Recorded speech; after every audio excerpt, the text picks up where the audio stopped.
हाँ भाई, तो लास्ट क्लास के अंदर मैंने क्या स्टार्ट कर दिया था, गवर्नमेंट बजट स्टार्ट करा दिया था, हमारा मनी एंड बैंकिंग खत्म हो गया था, करेक्ट है? ठीक है, एक सेकंड रुकना।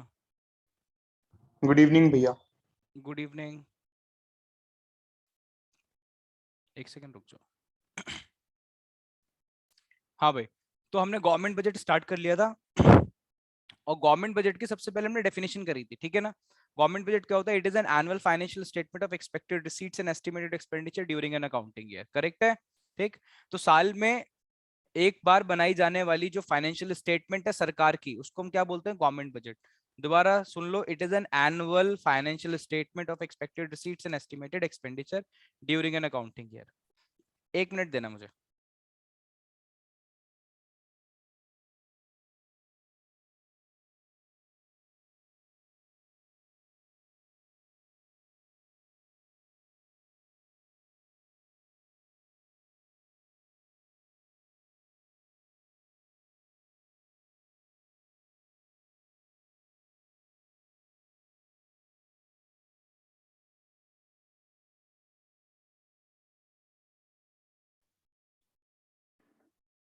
ठीक है, उसके बाद मैंने क्या कराया था, इसके कंपोनेंट्स कराया था। कंपोनेंट्स की अगर बात करी जाए तो दो कंपोनेंट्स हैं इसके, एक है रेवेन्यू बजट और एक है कैपिटल बजट, ठीक है?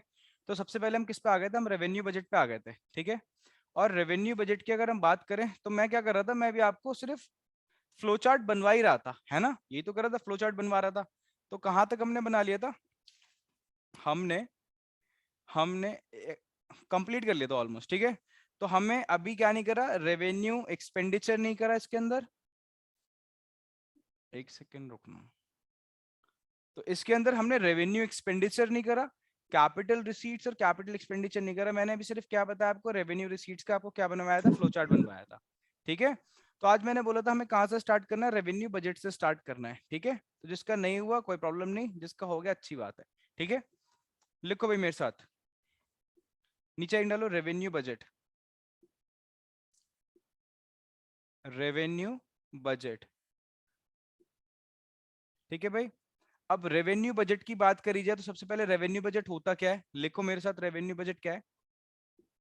लिखो, it is the budget, it is the budget which records, which records revenue, which records revenue receipts and revenue expenditure and revenue expenditure। इसको थोड़ा साइड रखें यार, एक सेकंड रुको, हाथ नहीं बैठ रहा, ठीक है? ठीक है, तुम्हें भी दिखेगा, ठीक है भाई? हाँ, देखो सबसे पहली बात, हमने कंपोनेंट स्टार्ट करा था, तो कंपोनेंट के अंदर सबसे पहला कंपोनेंट हमारा रेवेन्यू बजट, क्लियरली दिख रहा है। अब रेवेन्यू बजट क्या होता है? रेवेन्यू बजट वो बजट है जहां पे हम दो चीजें रिकॉर्ड करते हैं, क्या क्या? एक तो हम रेवेन्यू रिसीट्स रिकॉर्ड करते हैं और दूसरा हम क्या, रेवेन्यू एक्सपेंडिचर। कंपोनेंट में भी जाके देखोगे तो यही दिखेगा। रेवेन्यू बजट के अंदर क्या क्या क्या आता है? Revenue receipts and revenue expenditure, ठीक है? तो यानी रेवेन्यू बजट को समझने के लिए क्या समझना पड़ेगा, बताओ? Revenue receipts and revenue expenditure. तो सबसे पहले मैं किस में आता हूँ, रेवेन्यू रिसीट्स पे। नीचे हेडिंग डालो, लिखो रेवेन्यू रिसीट्स, रेवेन्यू रिसिप्ट्स लिखो, रेवेन्यू रिसिप्ट्स, ठीक है? लिखो, these are the receipts which, हाँ, which neither increases liabilities, which neither increases liabilities nor nor decreases nor decreases assets, nor decreases assets, ठीक है? इन अदर वर्ड्स करके लिखो इसको, लिखो इन other words, in other words these these are the receipts, these are the receipts which do not, हाँ, which do not create, which do not create any liability, which do not create any liability or cause, है ना, हाँ, or cause any reduction, any reduction in assets। जिसने लिख रखा है कोई problem की बात नहीं है, ठीक है, पढ़ लो दोबारा से, ठीक है, समझ में आ गई बात, लिख लिया सबने। अब ढंग से सुन लेना कॉन्सेप्ट रेवेन्यू रिसीट्स का, ये कॉन्सेप्ट मिस हो गए तो मिस हो गए, फिर ये पूरे साल समझ में नहीं आएंगे, पूरे साल कंफ्यूज होते रहोगे इसके अंदर, और एक बारी में समझ में आ गए तो पूरे साल मक्खन एकदम, समझ में आ गई बात, ठीक। अब जरा ढंग से सुनना, पहली बात देखो, मैंने वर्ड लिखा है यहाँ पे रिसिप्ट्स, REC डॉट लगा देता हूँ, उसका मतलब रिसिप्ट्स है, ठीक है। रिसिप्ट्स का मतलब होता है पैसा आना, करेक्ट है। एक्सपेंडिचर का मतलब होता है पैसा जाना, मैं रिसिप्ट्स की बात कर रहा हूँ अभी, ठीक है। हमारे पास पैसा आ रहा है, कौन सा पैसा आना जो आएगा हमारे पास, उसको मैं रेवेन्यू रिसिप्ट्स बोलूंगा। डेफिनेशन बोलती है वो पैसा आना जिसके आने से, देखो आपके पास पैसा आ रहा है, ठीक है, आपके पास पैसा आ रहा है, चलो डॉलर्स में बात नहीं कर रहे, लो रुपीस में बात करते हैं। आपके पास पैसा आ रहा है, इनफ्लो हो रहा है मनी का, ठीक है। मनी के इनफ्लो की वजह से, पैसे आने की वजह से, ना तो आपकी लाइबिलिटी बढ़ी। अब मैं यहाँ पे लाइबिलिटी और एसेट्स बताने नहीं बैठा, कोई मेरे से पूछे भैया, जब तक कोई ह्यूमैनिटीज वाला नहीं है तब तक नहीं बताऊंगा मैं, कॉमर्स वालों को समझाऊंगा नहीं what is liability and what is assets, ठीक है। ह्यूमैनिटीज वाला है तो वो बात अलग है, ठीक है। मैं कह रहा हूँ बेटा, वो पैसा आना जिसके आने से ना तो मेरी लाइबिलिटीज बढ़ रही हैं और ना ही मेरी एसेट्स क्या हो रही, जल्दी बताओ, कम हो रही है। अगर आपके पास इस तरीके से पैसा आ रहा है, आपका मतलब गवर्नमेंट, हम सरकार के पॉइंट ऑफ व्यू से पढ़ रहे हैं, हमारे चैप्टर का नाम है गवर्नमेंट बजट, तो अगर इस तरीके से पैसा आ रहा है तो उसको हम बोलेंगे रेवेन्यू रिसीट्स। क्या बोलेंगे? Revenue receipt. दोबारा सुन लो, मेरे पास पैसा आया बट उस पैसा आने से ना तो मेरी लाइबिलिटीज बढ़ी और ना मेरी एसेट्स क्या हुई, कम हुई, ठीक है। तो ऐसे रिसीट्स को हम क्या बोलेंगे? Revenue receipts. फॉर एग्जाम्पल देखो, ऐसे तो बात समझ में आएगी, जब तक हम एग्जाम्पल नहीं लेंगे। तो इसका सिंपल सा एग्जाम्पल है interest, interest received, interest received. अब इस बात का मतलब क्या है इंटरेस्ट रिसीव्ड का? मान लो सरकार ने किसी को लोन दे रखा था, उधार दे रखा था किसी को, ठीक है। अब सरकार ने लोन दे रखा है, सरकार उस पर क्या लेगी? उससे इंटरेस्ट। तो सरकार के पास, ये रही देखो सरकार, गवर्नमेंट ये रही, तो गवर्नमेंट के पास इंटरेस्ट आज आएगा। ये इंटरेस्ट क्यों आएगा? क्योंकि सरकार ने किसी को क्या दे रखा था, बताओ भाई, सरकार ने किसी को लोन दे रखा था, तो वो क्या पे करेगा बताओ? वो इंटरेस्ट पे करेगा। तो ये जो इंटरेस्ट सरकार के पास आएगा, पहली बात ये क्या है? ये रिसीट है। अब हमें आइडेंटिफाई करनी है कि ये रेवेन्यू रिसीट है या नहीं। तो सोचो, इंटरेस्ट आने से क्या सरकार की कोई लाइबिलिटी बढ़ेगी? हाँ या ना में जवाब दो। बॉटल उठाना, बोलो। अरे इंटरेस्ट आने से हाँ सरकार की सर। कोई, सरकार की कोई बड़ी लाइबिलिटी नहीं बढ़ेगी, बढ़ेगी लाइबिलिटी? कार्तिक, भैया इंटरेस्ट देने पे। बेटा लिख रखा है साफ, रिसीव्ड, बता रहा हूँ, सरकार लोन दे रही है, नो सर। इंटरेस्ट आ रहा है, तो सरकार पे कहां से करेगी? पेमेंट की तो बात ही नहीं हो रही, सब रिसीव्ड है यहाँ पे बेटा, ठीक है। इंटरेस्ट आ रहा है, इंटरेस्ट आने से बेटा गवर्नमेंट की कोई लाइबिलिटी नहीं बढ़नी। क्या वो सरकार को इंटरेस्ट वापस करना पड़ेगा? नहीं, वो सरकार का ही पैसा है, इंटरेस्ट सरकार का ही पैसा है, ठीक है। तो इंटरेस्ट आने से क्या नहीं हो रहा? सरकार की कोई लाइबिलिटी नहीं बढ़ रही, ठीक। क्या सरकार की कोई एसेट कम हो रही है? सोच के बताओ, सोचो आराम से। No sir. नहीं, बल्कि सरकार की एसेट तो बढ़ रही है, सरकार के पास कैश आ रहा है। समझ रहे हो मेरी बात को? तो बेटा interest received is a revenue receipt because it neither increases liabilities nor decreases assets. ना ही लायबिलिटी को बढ़ाता, ना ही एसेट को कम करता है। यानी कहने का मतलब वो पेमेंट में आती है, सरकार सैलरी लेती नहीं है, सरकार सैलरी पे करती है। तो जब मैं पढ़ाऊंगा एक्सपेंडिचर्स तो मैं वहां बात करूंगा उसकी। गवर्नमेंट को तुमने कभी देखा सैलरी लेते हुए? गवर्नमेंट हमेशा सैलरी देती है, तो वो एक्सपेंडिचर में आएगा। और अभी हम क्या पढ़ रहे हैं? नहीं, अभी हम रिसीट पढ़ रहे हैं। क्या पढ़ रहे हैं? रिसीट। तो तब वहां की बात वहां करेंगे, ठीक है। अब एक छोटा सा एग्जाम्पल ले रहा हूँ, बल्कि एग्जाम्पल से पहले एक छोटी सी बात बता दूं। मैं कह रहा हूँ बेटा, बिना टेंशन का पैसा, रेवेन्यू रिसीट। रेवेन्यू रिसीट को मैं क्या बोल रहा हूँ बताओ भाई? हिंदी मेरी बेकार है, गलती हो जाए तो माफ कर देना। बिना हाँ, बिना टेंशन का पैसा लिख भी सकते हो, कोई प्रॉब्लम की बात नहीं है, ठीक है। बिना टेंशन का पैसा, अब बिना टेंशन का पैसा क्या होता है? पैसा आया और कोई लाइबिलिटी नहीं बढ़ी, मतलब कोई टेंशन नहीं है आपके सर में, किसी का पैसा वापस करना है, कुछ करना, कोई आपका ही पैसा आपके पास रहेगा, ठीक है। दूसरा, हाँ, जो आपकी एसेट है वो भी कम नहीं हुई आपकी, समझ रहे हो मेरी बात, ठीक है। तो यानी ऐसे पैसे को हम क्या बोलते हैं? Revenue receipt. समझ में आ गई बात? अब छोटी सी बात मैं कह रहा हूं, मान लो सरकार है हमारी, सरकार उधार लेती है, हाँ, सरकार उधार लेती है, सरकार बोरोइंग्स करती है।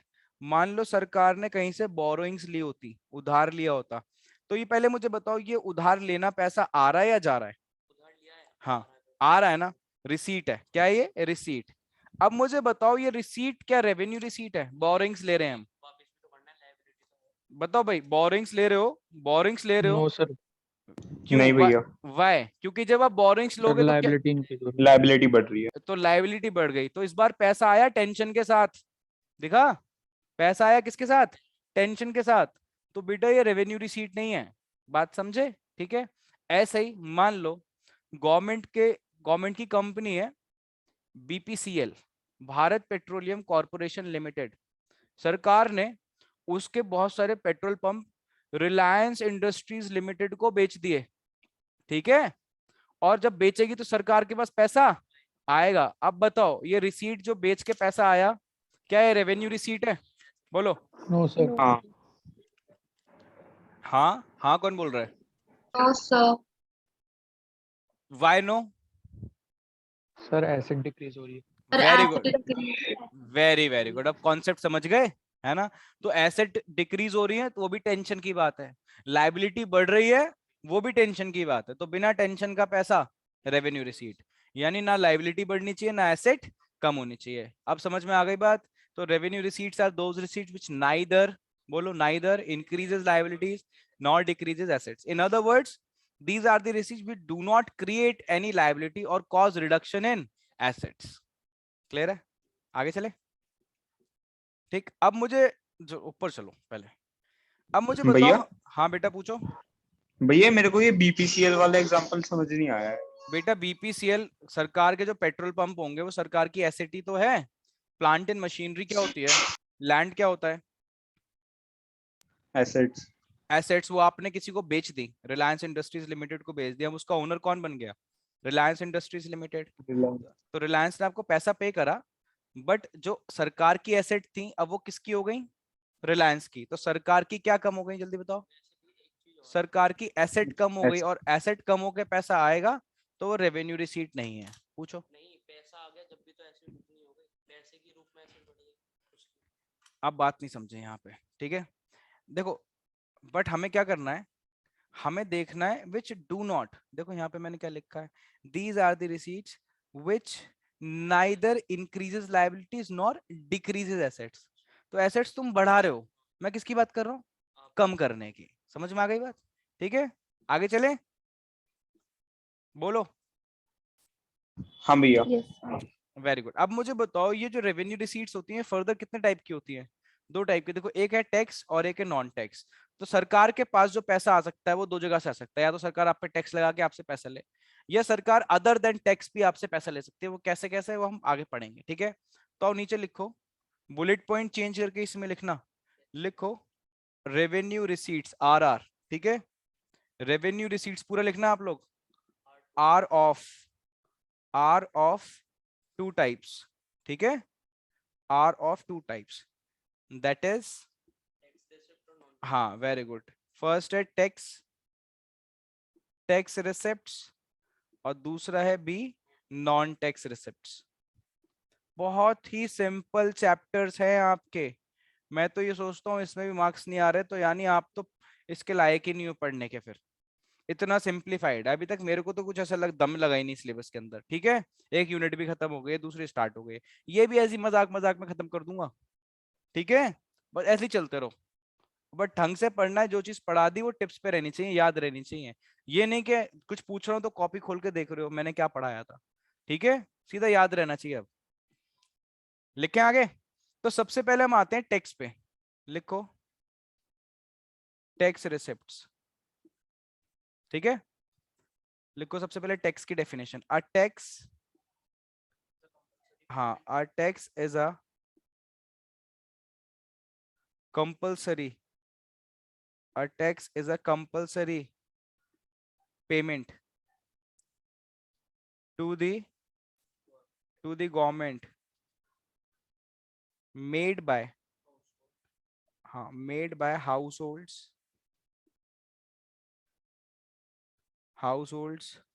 comma firms and other institutions and other institutions without any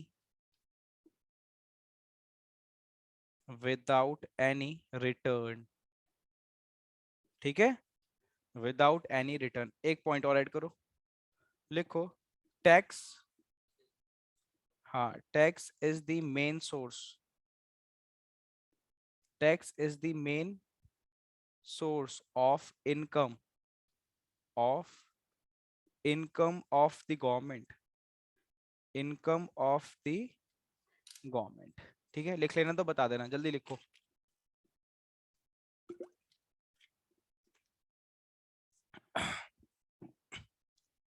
भैया लिख लिया। Very good. अब हम किस पे आ गए सुंदर? टैक्स रिसीट्स पे। किस पे आ गए? टैक्स। ये रेवेन्यू रिसीट्स भी हमारे दो टाइप के होते हैं, टैक्स और नॉन टैक्स। अब अगर टैक्स की बात करें तो टैक्स है क्या? टैक्स एक कंपलसरी पेमेंट है। कंपलसरी मतलब कोई ऑप्शन नहीं है आपके पास, कोई डिस्क्रिशन नहीं है वेदर यू हैव टू पे और not, you have to pay, ठीक। तो tax is a compulsory payment to the government. सरकार को हम क्या पे करते हैं? Compulsory payment. कौन कौन पे करता है? Household, firms and other institutions, ठीक है। और वापसी में कुछ नहीं मिलता, विदाउट एनी रिटर्न, ठीक है। तो tax is what? Tax is a compulsory payment to the government made by household, firms etcetera other institutions without any return. और सरकार का मेन सोर्स ऑफ रेवेन्यू भी टैक्स है। आप पूछो सरकार सबसे ज्यादा पैसा कहां से कमाती है, तो वो क्या है? वो टैक्स है, ठीक है। अब मेन टॉपिक आ रहा है, यहीं से स्टार्ट होगा, स्टार बना रहा हूं। ये टैक्स भी, जो आप ये टैक्स रिसीट्स पढ़ रहे हो, ये भी कितने पार्ट में डिवाइडेड, जल्दी बताओ? दो पार्ट में, ठीक है। एक है हमारे डायरेक्ट टैक्सेस, डायरेक्ट टैक्सेस, और दूसरे कौन से हमारे? इनडायरेक्ट टैक्सेस, इनडायरेक्ट टैक्सेस, ठीक है। बहुत ही इंपॉर्टेंट टॉपिक है, ठीक है। तो पहले लिख लेते हैं। तुमने लिखा नहीं क्या ये? अच्छा, मैंने कराया नहीं होगा, इन लोगों को करा दिया था। चलो ठीक है, लिखो सबसे पहले डायरेक्ट टैक्सेस में। लिखो these are the taxes, these are the taxes in which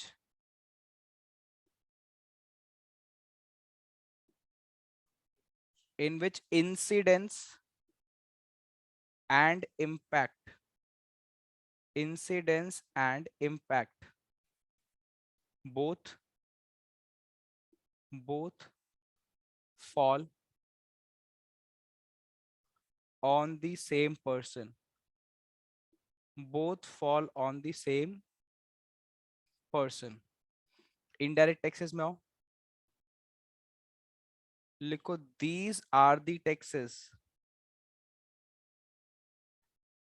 these are the taxes in which, these are the taxes in which incidence, incidence and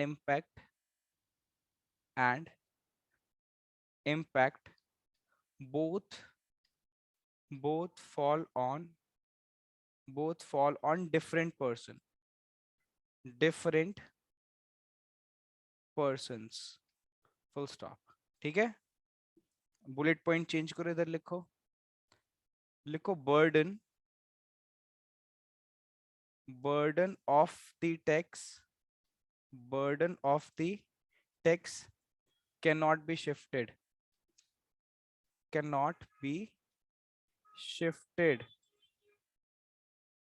cannot be shifted to another person, cannot be shifted to another person। इधर लिखो burden burden of the tax can be shifted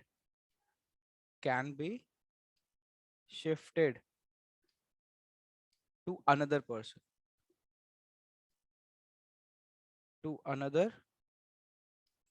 ठीक है। उसके बाद कुछ examples लिखते हैं। लिखो यहाँ फॉर एग्जांपल इनकम टैक्स, कौन सा टैक्स, हेल्थ टैक्स, कौन सा टैक्स आ गया, वेल्थ है भाई। हेल्थ पे भी, मेरे हेल्दी रहने पे भी टैक्स लगा दोगे तू? जिम विम करना छोड़ दूंगा फिर तो मैं। इनकम टैक्स, उसके बाद लिखो वेल्थ टैक्स, कॉमा, उसके बाद लिखो कॉर्पोरेट टैक्स, हाँ, और गिफ्ट टैक्स। तुमने लास्ट क्लास अटेंड नहीं करी थी ना? हाँ हाँ नहीं करी थी, हाँ मैंने पढ़ाया था, सब कंप्लीट पढ़ा दिया था। कोई बात नहीं, फिर तो पढ़ाऊंगा ही पढ़ाऊंगा, लिखवा रहा हूँ तो पढ़ाऊंगा ही, ठीक है। उसके बाद एग्जाम्पल यहाँ पे लिखो service tax, comma, entertainment tax, E tax, sales tax, ठीक है, एक्साइज ड्यूटी,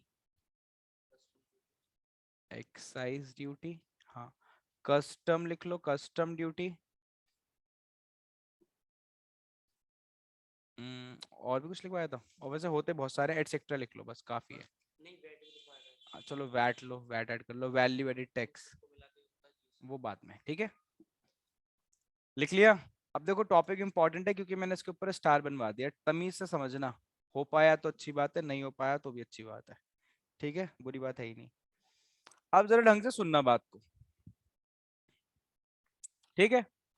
देखो सबसे पहले हम बात करने जा रहे हैं कि जितने भी टैक्सेस हैं हमारी कंट्री के अंदर, ठीक है, जो मैंने ऊपर लिखवाया है वो दो पार्ट में मैंने डिवाइड कर दिए हैं, है ना। या तो वो डायरेक्ट टैक्सेस है जिनको शॉर्ट में डीटी बोलते हैं, ठीक है, या वो आईडीटी है जिसको मैं कभी कभी आईटी भी लिख दूंगा ऐसे, इनडायरेक्ट टैक्स, वैसे उनको क्या बोला जाता है, आईडीटी और डीटी। ये आगे जाके ना बहुत बड़ी बड़ी बुक्स बन जाएंगी आपकी, ठीक है, जब बीकॉम करोगे, सीए करोगे तो आपकी बुक्स ही है सेपरेट, डायरेक्ट टैक्स की बुक अलग, इनडायरेक्ट टैक्स की बुक अलग, सब्जेक्ट बन जाएंगे। जैसे अभी आप इकोनॉमिक्स अकाउंट्स पढ़ते हो, इन फ्यूचर जाके ये आपकी बुक्स बन जानी है, ठीक है।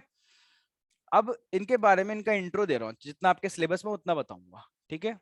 अब डायरेक्ट टैक्स होता क्या है, देखो मैंने ऐसे लिखवाया है, these are the taxes in which incidence and impact both fall on the same person. ये वो टैक्सेस हैं जहां पे इंसिडेंस एंड इम्पैक्ट दोनों किस पे लगता है, सेम पर्सन पे लगता है। इस बात का मतलब ये है, एक हमारा पर्सन, ठीक है, सरकार ने इसके ऊपर टैक्स लगाया, क्या लगाया, टैक्स, इसको हम बोलेंगे इंसिडेंस, क्या बोलेंगे, इंसिडेंस। किसके ऊपर लगाया जा रहा है टैक्स, इसके ऊपर। इसने पे भी इसी नहीं करा सरकार को, तो यानी इंपैक्ट भी किस पे आया, इसी पे ही, है ना। तो अगर ऐसा हो रहा है कि जिस पर्सन पे सरकार टैक्स लगा रही है, पे भी वही कर रहा है सरकार को, तो ऐसे टैक्सेस को हम क्या बोलेंगे, डायरेक्ट टैक्स। अब आपके दिमाग की बत्ती जलती है, आप बोलते भैया ऐसी तो होता है कि जिस पे टैक्स लगाया जा रहा है वही तो पे करता है। ऐसा नहीं होता हमेशा, अभी दिखाऊंगा आपको आगे, ठीक है। हाँ, इनडायरेक्ट टैक्सेस भी पढ़ाऊंगा क्या होते हैं। तो these are the taxes in which incidence and impact both fall on the same person. तो यानी आप क्या नहीं कर सकते इसके अंदर, ये दूसरा पर्सन है, आप अपने टैक्स का जो बर्डन है वो इस दूसरे पर्सन पे शिफ्ट नहीं कर सकते। तो burden of the tax can not be shifted to another person, दूसरे पर्सन पे हम टैक्स के बर्डन को शिफ्ट नहीं कर सकते। अब इसके एग्जांपल मैंने लिखवाए क्या क्या, income tax, wealth tax, corporate tax और गिफ्ट टैक्स। अब मैं इन चारों को ही समझाऊंगा ताकि आपको ये बातें समझ में आए हैं क्या, ठीक है। माइंड में चलते रहोगे भैया होता कैसे है ये, है ना। तो अब मैं एक एक करके चारों टैक्स समझाऊंगा, ठीक। सबसे पहले हम बात करते हैं इनकम टैक्स की, ठीक है। इनकम टैक्स बहुत ही सिंपल टैक्स है। ये किस पे लगाया जाता है, नाम से क्लियर है, हमारी इनकम पे लगाया जाता है। किस पे लगाया जाता है, इनकम पे, ठीक है। पहले इसकी लिमिट थी 2.5 लाख। अगर आप साल का कितना कमा रहे थे, 2.5 लाख, तो आपको कोई टैक्स पे नहीं करना पड़ता था, ठीक है। अब वो लिमिट बढ़ के कितनी हो गई, 5 लाख हो गई है, ठीक है। 5 लाख अगर आप साल का कमा रहे हो तो आपको कोई टैक्स पे नहीं करना पड़ेगा इनकम का। समझ में आ गई बात, ठीक है। ऐसा क्यों है, सब बात आगे करेंगे, धीरे धीरे करेंगे, ठीक है। तो इनकम टैक्स जिसकी इनकम पे लगाया जा रहा है, मान लो अमान सर पैसा कमा रहे हैं, तो अमान सर के इनकम पे लगेगा भाई, मेरी तरफ से कोई और थोड़ी पे करेगा, मैं ही पे करूंगा। तो फॉर्म पे करेगी। मेरी मेरी वो तो फर्म की इनकम अलग है, वो तो हैपअप एकेडमी की इनकम अलग है, मेरी इनकम भी तो कुछ होगी, हैपअप एकेडमी मेरे को सैलरी तो पे करती होगी ना, करेक्ट है? ठीक है, तो मेरी इनकम पे सरकार टैक्स लगाएगी ना, तो मेरी इनकम पे टैक्स लगाया जाएगा, वो मेरे को ही पे करना पड़ेगा, कोई और पे नहीं करेगा, उसको हम क्या बोलेंगे, इनकम टैक्स। और ये डायरेक्ट टैक्स है, क्या है, डायरेक्ट। बहुत सिंपल सी बात। अब सुंदर कह रहा है कि भैया आपकी कंपनी पे लगाया जा रहा है, हाँ तो मान लो अगर हैपअप एकेडमी पे लगाया जा रहा है टैक्स, ठीक है, हाँ भाई अनुराग, तो उसे हम क्या बोलेंगे, हैपअप की इनकम पे टैक्स लगाया जा रहा है तो उसको क्या बोलेंगे, उसको sir corporate tax. Very good, उसे बोलेंगे हम कॉर्पोरेट टैक्स। यानी कंपनी की इनकम पे टैक्स लगाया जाता है तो उसको हम क्या बोलते हैं, उसको हम बोलते हैं कॉर्पोरेट टैक्स। ठीक है, तो जिस कंपनी की इनकम पे लग रहा है उसी को पे करना पड़ेगा, उसकी जगह कोई और पे नहीं करेगा, वो कॉर्पोरेट टैक्स हो गया। तो ये तो सिंपल से थे। मेन बात आती है वेल्थ और गिफ्ट टैक्स पे। पहले वेल्थ समझा दो फिर गिफ्ट पे आऊंगा। अब देखो वेल्थ की बात करी जाए, वेल्थ का मतलब होता है, वेल्थ को हिंदी में बोलते हैं संपत्ति। ठीक है, अब संपत्ति के अंदर सरकार वेल्थ के अंदर क्या क्या चीज लेती है, बहुत सारी चीज होती है। Your property, cash in hand, cash at bank, jewellery, vehicle, सारी चीजें ऐड करती है, सबकी सरकार वैल्यू निकालती है। अगर वैल्यू 30 लाख रुपए तक आती है तो आपको कोई भी टैक्स पे करने की जरूरत नहीं है। बट 30 लाख से जितना भी अमाउंट ऊपर जाता है उसका 1% आपको वेल्थ टैक्स पे करना पड़ेगा। तो मान लो आपकी वेल्थ चली गई 35 लाख रुपए साल की, कितना ज्यादा है, 5 लाख रुपए, तो 5 लाख का 1% कितना होगा, 5,000 रुपए। ये 5,000 रुपए आपको साल का टैक्स पे करना पड़ेगा। बट ये प्रोविजन कब तक था, ये प्रोविजन 2015 तक था, उसके बाद ये प्रोविजन हटा दिया गया है। ठीक है, अब हमारी कंट्री में वेल्थ टैक्स नहीं लगता, बट जब तक लगता था इट वाज डायरेक्ट टैक्स, क्योंकि जिसकी वेल्थ पे लगाया जा रहा है उसी इंसान को पे करना पड़ेगा। मान लो मेरी प्रॉपर्टी है, मेरा व्हीकल है, मेरे पास ज्वेलरी है, कैश है, सब है, सरकार ने कैलकुलेट करा आंसर के बाद इतना है, 35 लाख रुपए निकल के आ रहे हैं।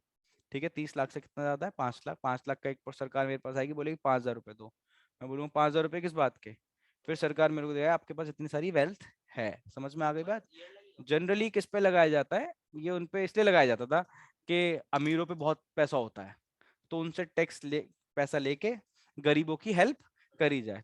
क्योंकि हमारे यहाँ क्या होता है, redistribution of income and wealth, इसी चैप्टर के अंदर आएगा, आगे टॉपिक बताऊंगा। ठीक है, उसको redistribution of income and wealth, हाँ एनुअली लगते हैं सारे टैक्सेस, ये नहीं हर महीने लेने आ रहे हैं आपसे। ठीक है, साल में एक बार पे करना पड़ेगा। क्लियर है? आगे चले। अब मेन बात पे आ जाओ, जिस सबसे ज्यादा परेशान रहते हो जिसके लिए आप लोग, कौन सा टैक्स, हाँ गिफ्ट टैक्स। पता नहीं इतना परेशान क्यों रहते हो इसके लिए, कि भैया ये समझाओ ये क्या है, हैं? अलग ही नाम है। हाँ गिफ्ट टैक्स। अब गिफ्ट टैक्स क्या है, नाम से क्यूरियोसिटी पहली आ जाती है माइंड में, है ना, गिफ्ट के, गिफ्ट देने पे भी टैक्स है ना, तो आंसर इज यस, गिफ्ट को भी टैक्सेबल हमारी कंट्री के अंदर करा गया है। ठीक है, क्यों करा गया है, कैसे करा गया है, वो मैं बताऊंगा, 5 मिनट लूंगा बस। ठीक है, लास्ट क्लास में समझा देता बट फिर समझा रहा हूँ। बताओ ये कौन है, चलो अपने को ये है अमान सर। ठीक है भाई, कोई बच्चा बुरा मान जाए, मैंने कहा लो, तो अमान सर बना ही रहे हैं तो थोड़े स्मार्ट बनाते हैं। ठीक है, टाई वाई लगा देते हैं। ठीक है भाई, लो, कोई प्रॉब्लम तो नहीं। तो अमान सर ये रहे, और ये कौन है, ये अमान सर की वाइफ। ठीक है भाई, हाँ ऐसे ही कर लेंगे शादी, बस हम पार्टी वार्टी नहीं मिलेगी। ठीक है, ये अमान सर की वाइफ है, वाइफ को देखो खुश रख रखा है मैंने, काफी खुश दिख रही है। ठीक है, अभी पता चलेगा, खुशी का रीजन भी पता चलेगा, टेंशन मत लो। हाँ हाँ ठीक है, देखो मेरी इनकम है, पहले मैं आपको बता देता हूँ इंडिया के अंदर चलता क्या है। इंडिया के अंदर ऐसे चलता था, पुराने रेट से ले लेते हैं चलो। ठीक है, 5 लाख तक, ओ सॉरी 2.5 लाख तक नो टैक्स, उसके बाद 2.5 लाख से अगर आपकी इनकम 5 लाख तक जाती है तो 10% टैक्स, 5 लाख से 10 लाख जाती है तो 20% टैक्स, और अबव 10 लाख जाती है, ज्यादा ही अमीर हो आप, ठीक है, तो आपको ज्यादा टैक्स देना पड़ेगा, 30% टैक्स देना पड़ेगा, ये हमारी सरकार बोलती है। तो हमारे यहाँ फ्लैट रेट नहीं चलता, हमारे यहाँ स्लैब रेट चलता है, स्लैब्स बने हुए हैं, ठीक है, उसके अकॉर्डिंग टैक्स लगता है। ठीक है, फ्लैट रेट नहीं, कि कितनी भी इनकम हो सीधा 10% 30%, ऐसा नहीं, स्लैब रेट चलते हैं, ठीक है। क्योंकि हमारी सरकार चाहती है कि गरीबों पे ज्यादा बर्डन ना आए। किस पे ज्यादा बर्डन आए? अमीरों पे, ये चाहती है। इसको बोलते हैं प्रोग्रेसिव टैक्सेशन पॉलिसी, इसी में लिखवाऊंगा चैप्टर के अंदर, ठीक है। अब इसके अकॉर्डिंग टैक्स का बर्डन किस पे आएगा? अमीरों पे। अब इसको ध्यान रखना। अब मेरी इनकम है 5 लाख रुपए, ठीक है, तो मेरे को कितना टैक्स पे करना पड़ेगा? देखो यहाँ लिखते हैं 5 लाख रुपए। कृतिका, मेरे को कितना टैक्स पे करना पड़ेगा? जल्दी बताओ बेटा, टाइम कम रह रहा है। 50,000 कितना कितना कितना? लड़कियां बताएंगी बस। 50,000 तो 10% देना है ना। हाँ 10% देना है। हाँ, so 50,000 हाँ कितना? देखो क्योंकि मैं कहाँ से कहाँ लाई कर रहा हूँ, 2.5 से 5 लाख तक इनकम है, तो कितना रेट पड़ा? 10%। क्या? 5 से 10 भी तो स्टार्ट हो रही है। अरे यहाँ 5 वाला वो इसमें आ जाता है, ठीक है, समझ में आ गया। 5 से ज्यादा जाएगी तो फिर इसमें आएगा, ठीक है। तो यहाँ तक मैं आ गया, तो 10% लगेगा, ठीक है। कितना रेट, कितना निकल के आएगा? 50,000। तो साल का मेरे को कितना टैक्स पे करना पड़ेगा? 50,000, है ना। साल का 50,000। Answer is wrong. सरकार मेरे पास आई, बोली लो 50,000 रुपए लो। मैंने किस बात के? 2.5 लाख रुपए तो, 2.5 लाख रुपए पे तो बेनिफिट मैं भी लूंगा, 2.5 लाख तक तो कोई टैक्स है ही नहीं। तो मैंने बोला पहले लो मैं 2.5 लाख रुपए हटाऊं। लो मैंने 2.5 लाख रुपए हटा दिए। सरकार ने कुछ नहीं बोला, सरकार ने बोला हाँ भाई लॉ के अकॉर्डिंग ही काम कर रहा है। तो अब मेरे को कितना पे करना पड़ेगा? अब 25,000 रुपए। इसका 10% कितना हो जाएगा? 25,000 रुपए। बट मैंने बोला सरकार से किस बात का? अब जरा ढंग से सुनना बात को। अब मेरे को मेरा टैक्स कितना बन रहा है, जरा जल्दी से बताओ। अब देखो मैं ये भी बचा के दिखाऊंगा आपको, लोग यही करते थे पहले।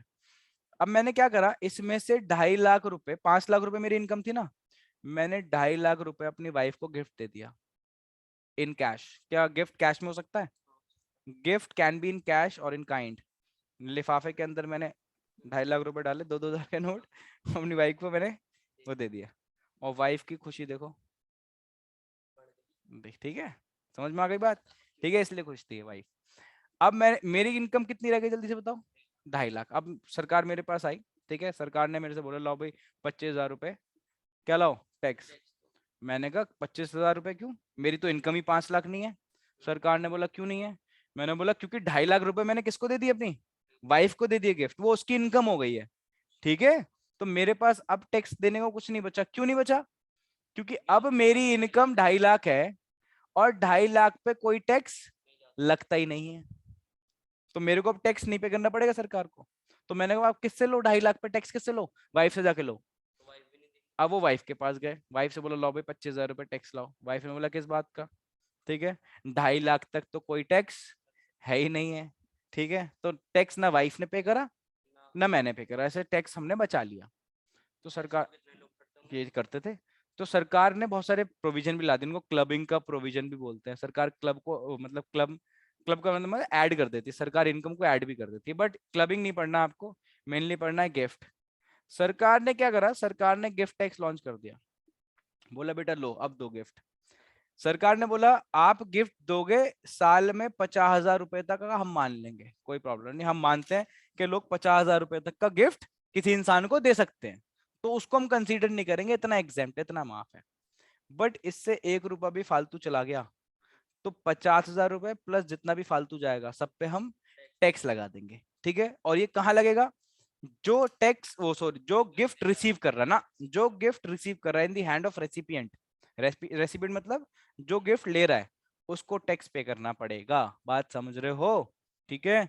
तो ये लोग जो बॉलीवुड में इतनी बड़ी महंगी महंगी कार्स देते रहते हैं, गिफ्ट कर दिए कर दी, सलमान खान ने कैटरीना कैफ को दे दी इसने, तो टैक्स पे करना पड़ता है। कैटरीना कैफ को टैक्स पे करना पड़ जाता होगा। अगर 1 करोड़ की गाड़ी ले ली तो कम से कम आप ही मान लो 20-25 लाख रुपए टैक्स पे करना पड़ जाता होगा। फायदा है फिर भी। हाँ फिर भी फायदा है, देखो बेनिफिट तो है, ठीक है, समझ में आ गई बात। तो यानी in the hand of recipient it is taxable, तो therefore it is a direct tax because incidence and impact both fall on the same person. जो गिफ्ट ले रहा है पे भी वही करेगा। समझ में आ गई तो बात? ये अभी भी चल रहा है, मतलब पॉलिसी चेंज हो रही है। हाँ भैया पॉलिसी को चेंज होगी, ये चल रहा है, ठीक है। पहले गिफ्ट टैक्स अलग लगता था, अब इसको ये भी बता देता हूँ, ये इनकम टैक्स के अंदर ही मर्ज कर दिया है। इनकम टैक्स के अंदर एक हेड होता है कैपिटल गेन, ये फालतू की बातें पूछ रहे हो, ठीक है, इसी के अंदर मर्ज कर दिया गया है। तो आगे जाके पढ़ोगे तो कैपिटल गेन के अंदर ही ये गिफ्ट टैक्स पढ़ोगे, अलग से कोई टैक्स नहीं है। अब इसको इनकम टैक्स के अंदर ही मर्ज कर दिया गया, ठीक है। बात समझ में आई? Why it is what direct tax. तो मैंने बता दिया direct tax in which incidence and impact both follow on the same person. 3 minute रह रहे हैं, कोशिश करूंगा इनडायरेक्ट टैक्स भी कंप्लीट करने की। इनडायरेक्ट टैक्स क्या होता है? In which incidence and impact both follow on the different person. Tax लगा किसी पे किसी और ने करा। कैसे? हमारी कंट्री के अंदर एक टैक्स लगता है जिसका नाम है ई टैक्स, एंटरटेनमेंट टैक्स। तो मैं पीवीआर गया मूवी देखने, ठीक है, RRR, राइज रिवॉल्ट रोर, जो भी है ये ठीक है, ये मूवी देखने गया मैंने इसके पे करे मान लो 100 रुपीज। तो आप यकीन नहीं करोगे, पहले ऐसा था इसके अंदर at the rate E tax लगता था, ई टैक्स लगता था 40%, यानी 40 रुपए मैंने टैक्स के पे करे और 60 रुपए टिकट का प्राइस था। ये 100 रुपए जो पे करके आया हूँ ना, इसमें 40 रुपए किसके पे करे मैंने? टैक्स के, ठीक है, और 60 रुपए किसका? टिकट का प्राइस। अब ये टैक्स कौन सा था? ये टैक्स था ई टैक्स, इसका नाम है एंटरटेनमेंट टैक्स। सरकार बोलती है हमारे कंट्री के अंदर कोई भी जो एंटरटेनमेंट शो कर रहा है और एंटरटेनमेंट शो करके पैसे कमा रहा है, उसको एक एडिशनल टैक्स पे करना पड़ेगा, एंटरटेनमेंट टैक्स। तो for example Kapil Sharma entertainment show करके पैसा कमाता है, तो उसको सरकार को एंटरटेनमेंट टैक्स पे करना पड़ता होगा। समझ में आ रही बात? तो सरकार को एंटरटेनमेंट टैक्स पे करता है। तो बट वो आपको चेहरे से पागल दिख रहा है क्या? वो जनता से ही वसूल कर लेता है। जैसे पीवीआर वाले हैं, पीवीआर क्या कर रहा था? एंटरटेनमेंट शो करके पैसा कमा रहा है ना, ठीक। तो पीवीआर वालों को पे करना है किसको? सरकार को, गवर्नमेंट को। बट पीवीआर वाला किससे वसूल करता है? हम लोगों से, पब्लिक से। कैसे? टिकट के प्राइस में ऐड करके। तो इंसिडेंस लगा किस पे? पीवीआर पे इम्पैक्ट किस पे आया? हम लोगों पे। तो incidence and impact both follow on the different person. इतना ही रखूंगा बस मैं, ठीक है। इसको और कंटिन्यू करूंगा कल की क्लास के अंदर, ठीक है। अभी जो ऑनलाइन क्लास है वो 7 बजे होगी, यही टाइमिंग है, 7 से 8 ही मेरे पास। तो कुछ दिन प्लीज एडजस्ट करना, ठीक है। 7 से 8 का ही टाइम है, हाँ, जब तक रमजान चल रहे हैं, ठीक है। तो ये 7 से 8 में रखूंगा। और बाकी ऑफलाइन वाला बैच तो अपना 5 से 6 चल रही है, उसमें कोई इशू नहीं। हाँ, वो चलता रहेगा, उसमें कोई इशू नहीं है, ठीक है। तो वो अपना आते रहो उस टाइम। और अगर ये अटेंड करना है, ये भी करते रहो, मुझे कोई प्रॉब्लम नहीं है, कोई इशू नहीं है मेरे को, ठीक है। बात समझ में आ गई? तो ध्यान रखना, direct tax in which incidence and impact both fall on the same person, indirect tax incidence and impact both fall on the different person. That's all for today. Have a nice day. Good night.